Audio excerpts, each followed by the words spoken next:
Сегодня очень волнительный день для всех нас, выпускников. Бүгін барыбыз ішінде дулкынландыргыч көн. Туган мәктәбебездә 11 ел укыдык. Бүген исә аны калдырырга мәҗбүрбез. Һава торышы шатландырмаса да, янәшәле якын дуслар. Бер-беребезгә ярдәм итәбез. Киләчәктә дә дус булып калып, аралашырга телибез.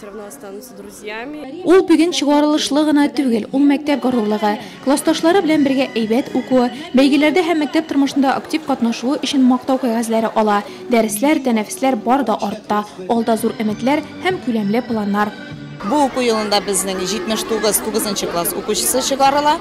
Шулай ук 11 класс укучысы чыгарыла. Барлык укучыларыбыз да, чыгарылыш укучыларыбыз арадаш аттестация өчен уңышлы гына бирделәр. Беркемнең дә бурычлары юк, бөтенесе дә имтиханнарга үткәрелә.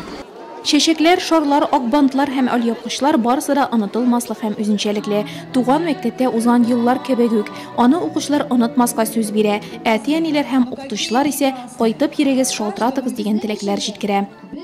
Дорогие выпускники, никогда вам не будет легко во взрослой жизни, но трудностей бояться не нужно.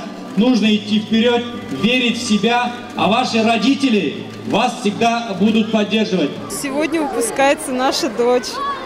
Бүген безнең кызыбыз 11 сыйныфны тәмамлый. Бик дулкынланабыз, борчылабыз.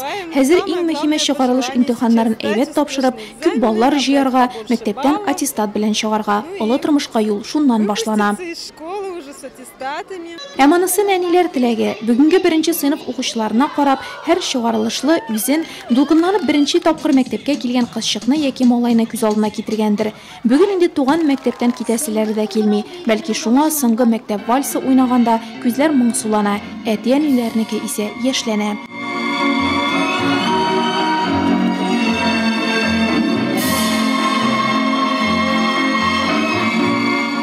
Туган мәктәптә узган 11 ел эчендә ул 25 мең тапкыр яңгыраган. Тик бүген инде дәрескә чакырмый. Нурлатның 261 чыгарылыш сыйныф укучысы өчен мәктәп кыңгыравы соңгы тапкыр чыңлый.